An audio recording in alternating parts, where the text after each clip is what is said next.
You are looking at Julian's pronunciation guide, where we look at how to pronounce better some of the most mispronounced words in the world, like this other curious word. But how do you say what you're looking for today?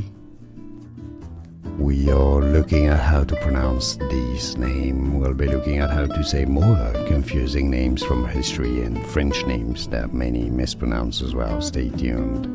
In French, in France, it's said as Louis, silent S, Massignon,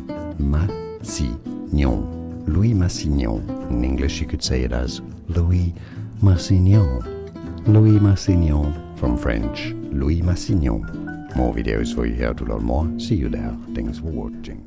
Here are more videos on how to pronounce more confusing words and names too many mispronounced. Like this video if you found it useful. I appreciate your support. I'll see you soon and thanks for watching.